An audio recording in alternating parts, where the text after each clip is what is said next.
¿Su bloque, su partido o los asambleístas de su partido tuvieron alguna relación con el hecho de que se haya salvado de ir a juicio la doctora Atamaín, o es exclusiva responsabilidad de terceros? ¿Qué tal, Jimmy, Rafael, Steven? Buenos días, gracias Buenos días. por el espacio, un gusto estar con ustedes, un saludo para quienes nos escuchan esta mañana. El proceso Atamaín Trunco de fiscalización tiene varias particularidades. A título personal considero que ese tema debió de haber ido al Pleno de la Asamblea Nacional, indistintamente de que hubieran existido o no los 91 votos para censurarla. Y no solo paso por Atamaín o los hechos que se le imputaron, sino en general por el actuar de ese Pleno del Consejo Nacional Electoral. Una serie de, no digo irregularidades, pero sí hubieron cuestionamientos.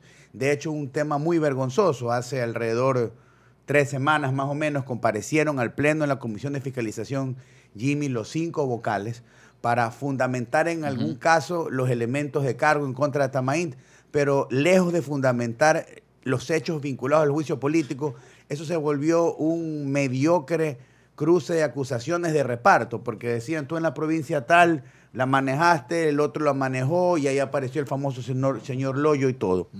Y la intención de fondo para nuestra organización política en relación a la motivación de este juicio fue clara. Se quería secuestrar el Consejo Nacional Electoral por parte de Alianza País y de Creo. Tanto así que luego del resultado al interior de la Comisión de Fiscalización, Creo anuncia su ruptura de la alianza con el movimiento Alianza País. Ahora Alianza País seguramente tendrá que pedir que le devuelvan los cargos que les entregaron para secuestrar la Asamblea Nacional, porque no olvidemos que el 14 de mayo del 2019, cuando se dieron las elecciones en mitad de periodo de la Asamblea Nacional, Creo obtuvo vicepresidencia de la Asamblea Nacional, tuvo representación en el CAL, presidencia y vicepresidencia de algunas comisiones, porque eso hicieron, repartirse a la Asamblea Nacional. Ahora, preocupante que se pretendía secuestrar el Consejo Electoral. Yo creo que todo intento de fiscalización es necesario, y si viene otro más, que venga otro más, pero con seriedad. Y nuestro representante en esa comisión simplemente no votó, y si el tema pasaba el Pleno no íbamos a votar, no por defender a Atamaín, Jimmy,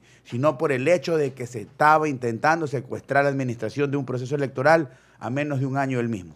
Ahora, usted menciona la palabra secuestro, pero su partido tiene un vocal. Podríamos decir entonces que, obvio, están más cómodos con esa conformación y no con Creo y el gobierno a cargo del CNE. Pues. Y no solo el Partido Social Cristiano, sino también Alianza País, sino también Creo y otras organizaciones políticas tienen representación allí, pero como consecuencia de que no olvidemos que una vez que realizó su trabajo el Consejo Transitorio de Participación Ciudadana, se decidió conformar un consejo también transitorio electoral que tenía representación de las fuerzas políticas que habían obtenido la mayor votación como antecedente del proceso 2017, elección de presidente y legisladores provinciales y legisladores nacionales.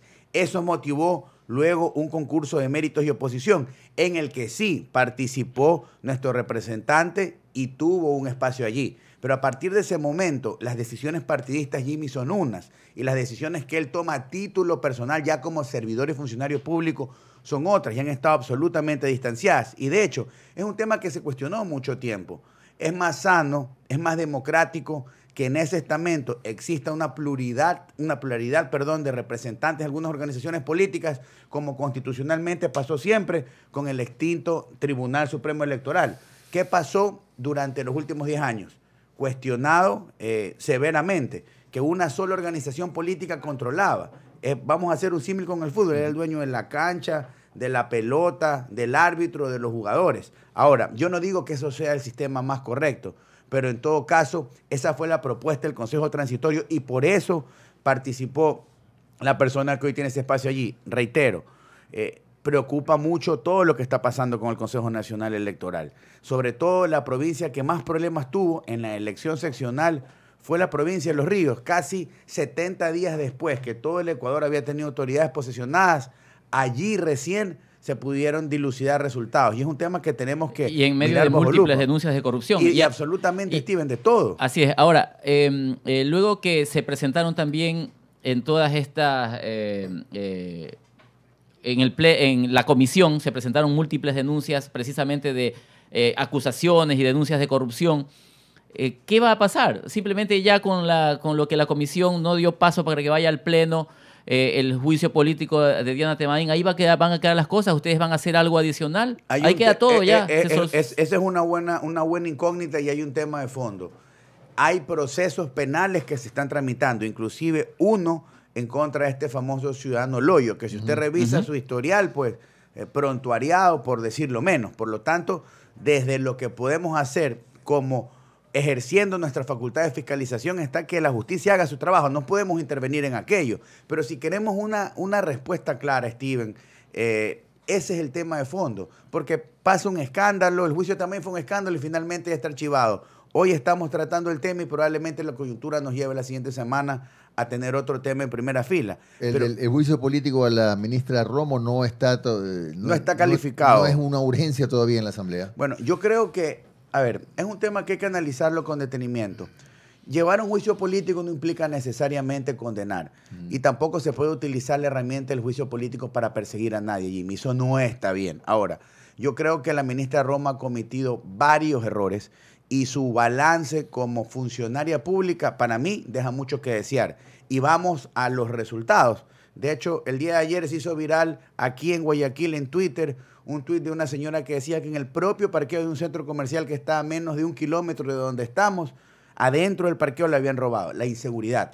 El mayor problema que hoy atraviesa la ministra Romo es no haber tenido la capacidad de resolver los problemas en materia de seguridad ciudadana.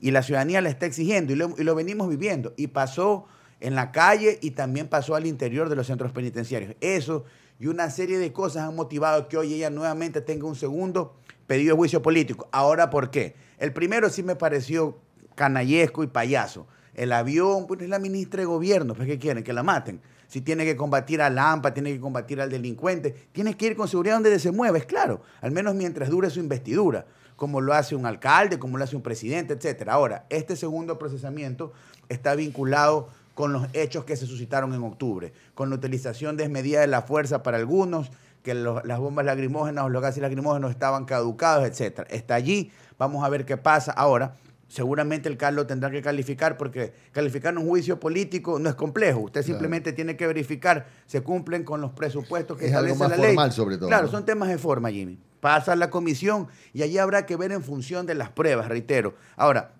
el Ecuador necesita respuestas. Yo creo que hace mucho tiempo el presidente debe haber enmendado, debe haber hecho un cambio en su equipo de trabajo, puntualmente en el Ministerio de Gobierno, pero eso es responsabilidad de él. Él recibirá el aplauso o el cuestionamiento por sus buenas o malas decisiones, es su equipo de trabajo. Pero ahora vamos a ver si efectivamente eso en la comisión prospera. Doctor Tallano, quisiera retomar el tema del secuestro del CNE, que me parece muy interesante, porque precisamente los voceros de Creo dicen exactamente lo contrario, que lo que querían es rescatar el CNE que estaba secuestrado desde hace algún tiempo por un partido político.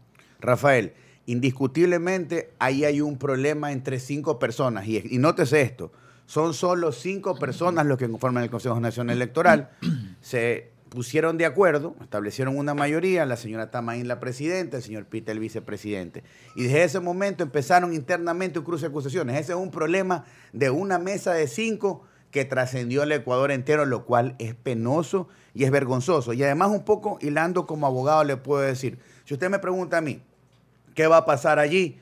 Es de pronóstico reservado, porque puede haber otro juicio político o no. Lo que no puede pasar es que no haya auditoría del sistema informático, que no haya rectificaciones, que no haya claridad, porque no olvidemos cuál fue la queja en todo el Ecuador, que hubo un apagón informático en determinado momento, y ese apagón se puede haber prestado para suspicacias. Yo coincido con usted que ahí hay un cruce de acusaciones, y ahora vamos al hecho, la tesis de que se vayan todos, que para muchos es el deber ser. No estamos a tiempo de aquello. Estamos a pocas semanas de que haya una convocatoria, porque organizar un proceso electoral es la suma de varias acciones. Toma muchísimo tiempo. Probablemente lo correcto era que se haga un concurso que el país esperaba, público, abierto, para que postulen personas de otro nivel o de otro perfil. No va a haber tiempo tampoco para aquello. Y es allí cuando preocupa que si se bajan a uno, viene el otro. ¿Y quién viene el otro? Yo no sé si es un problema interno de mayorías o no, pero a todos, absolutamente a todos nos preocupa. La organización de un proceso electoral es una de las cosas más importantes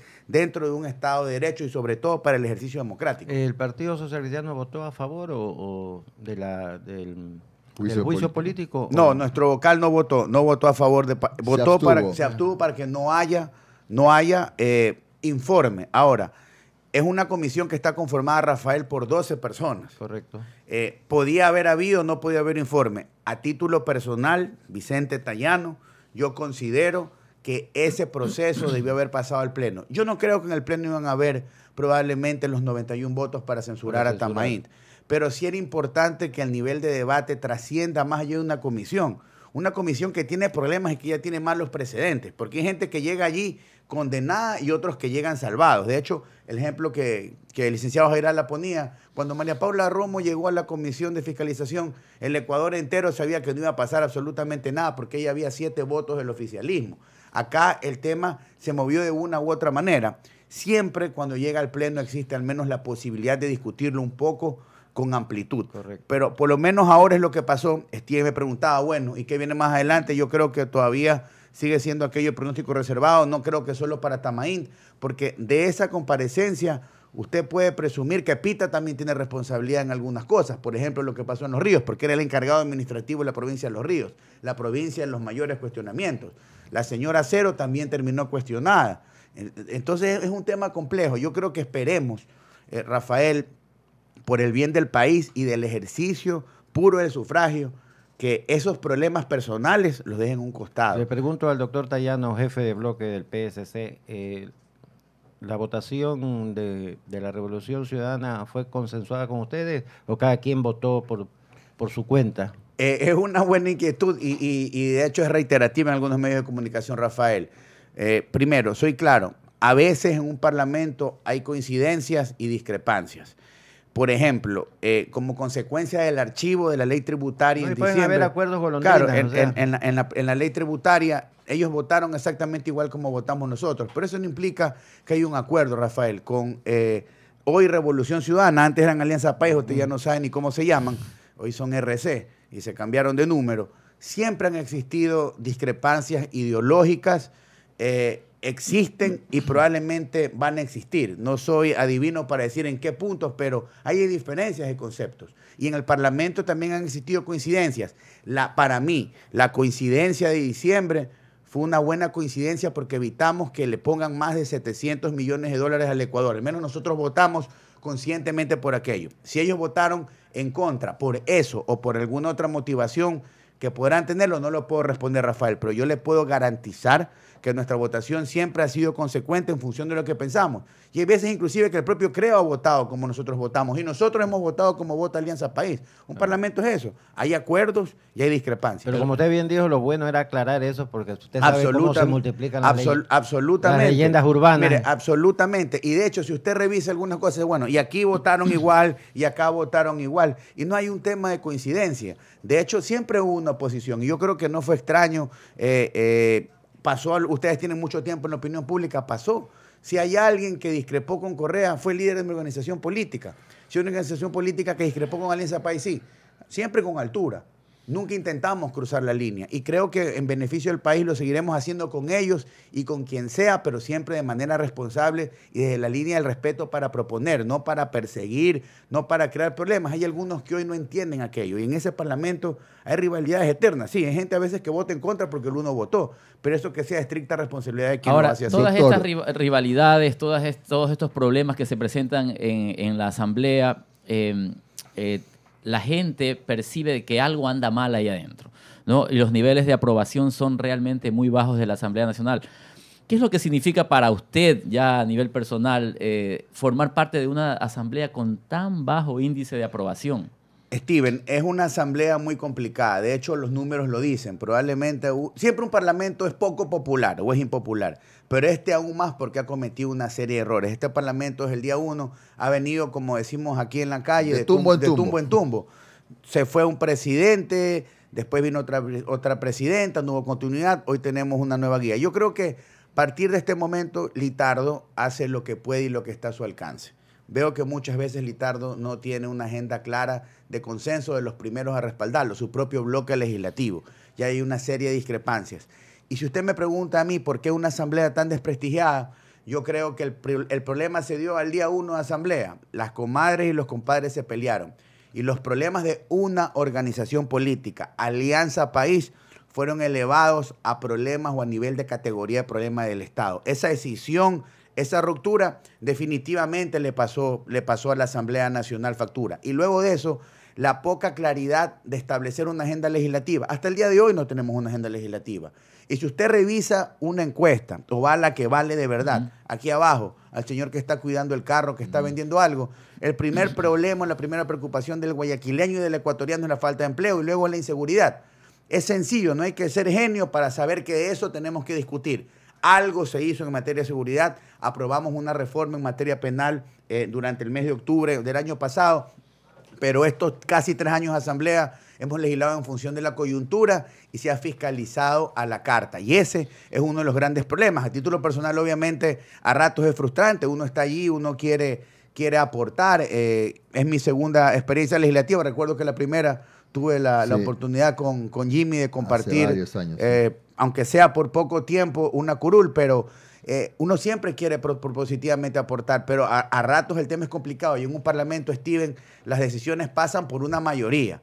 Y en este parlamento hacer mayorías, como lo decía Rafael, ha sido complicado porque se han movido demasiado. Doctor, y los actores se siguen moviendo demasiado. Lo más difícil es que ustedes en este tiempo que queda puedan levantar la imagen porque es muy duro, es muy cuesta arriba. Bastante dependerá de lo que hagan. Usted mencionó hace un momento que los problemas más graves por los que atraviesa el Ecuador son el desempleo, la inseguridad, etcétera. El gobierno está preparando un paquete de reformas laborales, pero también su partido, usted concretamente, ha planteado algo que no sé, algunas reformas que no sé si se van a sumar o van a aportar a las reformas del gobierno, contrato juvenil, contrato a plazo fijo, contrato por emprendimiento, etcétera. ¿En qué se parecen y en qué se diferencian las reformas que va a plantear el gobierno a las suyas? Jimmy, ¿por qué presentar una reforma a la legislación laboral? Si revisamos las estadísticas formales, más de 5,5 millones de ecuatorianos hoy no tienen acceso a una plaza de trabajo puntual. Muchas veces se le ha cambiado de nombre y se maquilló las estadísticas. Hablaban del empleo pleno, esto es pleno, no pleno, por aquí. No, simplemente ¿tienes trabajo o no tienes trabajo? Así de claro. Esos son más de 5,5 millones. Y es necesario hacer algo. Y para que haya trabajo hay que sumar una serie de cosas. No solo una reforma laboral, sino también decisiones económicas e inclusive voluntad política. Se viene discutiendo hace prácticamente un año una reforma a la legislación laboral que la propuso el gobierno central, en la que se discutieron en una mesa conceptos con el sector empresarial y con los representantes de los sindicatos. Allí un primer problema, porque en esa mesa falta un actor importantísimo. El representante de esos más de 5,5 millones que no tienen trabajo no ha sido escuchado. Entre esos 3, y la Asamblea no ha sido parte de esa mesa porque llega después para aprobar las reformas. Entonces, primer tema. Segundo, ha pasado tanto tiempo y no se envía. Entiendo que entre otras cosas por la crisis de octubre, porque el sindicalismo puso un pie adelante por un término que asustó, flexibilización. Flexibilidad, sí. No hay que tocarlo de esa manera y no hay que tenerle miedo. Y aprovecho una primera precisión para quienes nos escuchan. Cualquier ciudadano que hoy tiene una relación de trabajo no debe tener miedo a que haya una reforma en la legislación laboral. Primero, porque sus derechos no van a ser conculcados. Nadie puede reformar la ley para ir para atrás. Por lo tanto, eso que quede, no hay efecto retroactivo. Eso que quede absolutamente claro. Cualquier cambio que se haga, como los que yo estoy proponiendo y voy a explicar brevemente, es a futuro. ¿Y para qué? Como Primero, los nuevos empleados. Claro, primero para quien lo acepte. Y segundo, con la finalidad de que contratar cueste menos, porque cueste menos, sea menos complicado y al menos se abran algunas plazas de trabajo. Tal vez no alcancemos a revisar todos, puede ser en una siguiente entrevista, pero por lo menos 2, el contrato juvenil y el contrato a plazo fijo. Ya, ¿qué es lo que buscamos con el contrato a plazo fijo? Hoy, después de una reforma del 2015 en una mal llamada ley de justicia laboral, cualquier persona que pase el tiempo de prueba se vuelve un trabajador indefinido. Correcto. Vamos a las estadísticas, en lugar de aumentar el trabajo se fue para abajo. ¿Qué es lo que estoy proponiendo? Regresar al contrato a plazo fijo, que pueda ser suscrito por 12 meses, que pueda ser extendido hasta 24 meses, pero ¿en qué condiciones? Cuando haya una nueva empresa que establece nuevas relaciones de trabajo o en la misma empresa cuando se abre una nueva plaza de trabajo. ¿Para pero qué? Tiene que, pero el ciudadano afiliado. Pues, ¿no? Con una relación de trabajo, Jimmy, con afiliación a la seguridad social, con el pago de todos los beneficios. Pero la empresa debe tener, obviamente, esa posibilidad de deducir ese gasto, porque tiene que hacerlo atractivo, hablando tributariamente. Entonces, cuando usted sabe que es joven, por ejemplo, usted es operador del sistema, usted es camarógrafo, fotógrafo, sabe que va a tener una relación de trabajo que puede durar entre 12 y 24 meses. Y usted también va a ganar experiencia en ese tema y sabe a dónde va.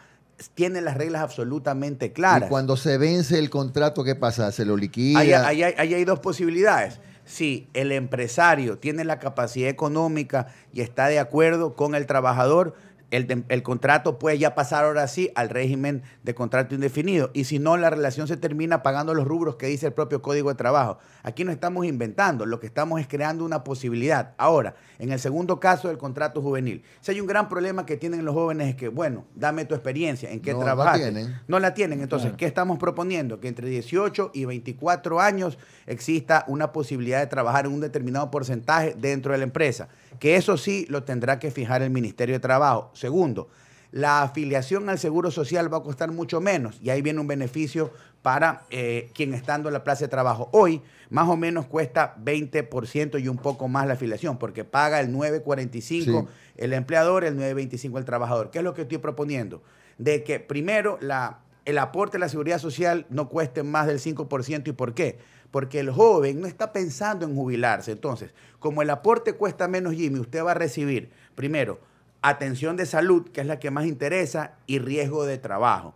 Solo esas dos prestaciones y este contrato solo puede durar exactamente igual como el de plazo fijo, 12 meses y puede ser extendido hasta 24 meses. ¿Qué buscamos? La primera experiencia laboral de alguien entre 18 y 24 años. Tenemos que ser creativos con la ley. No estamos conculcando derechos, pero si no hacemos eso, nadie va a querer contratar.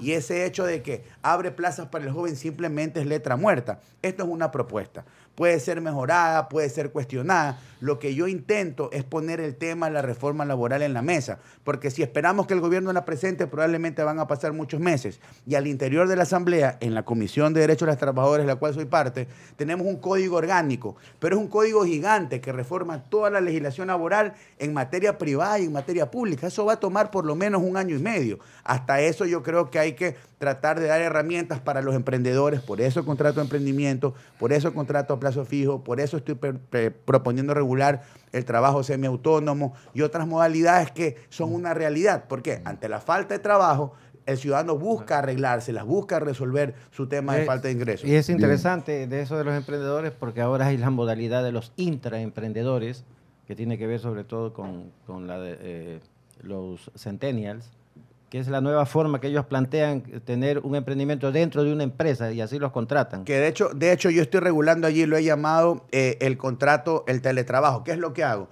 De que alguien precisamente trabaje o en la empresa o en su casa utilizando su cerebro. El típico ejemplo, usted tiene un desarrollador de un sistema, un creador de páginas web, un diseñador gráfico, o esa profesión que nosotros que estamos en el mundo de las redes, los community managers. Sí, claro, usted no estudia en la universidad para ser un community. ¿Qué es el community? El que maneja la red social.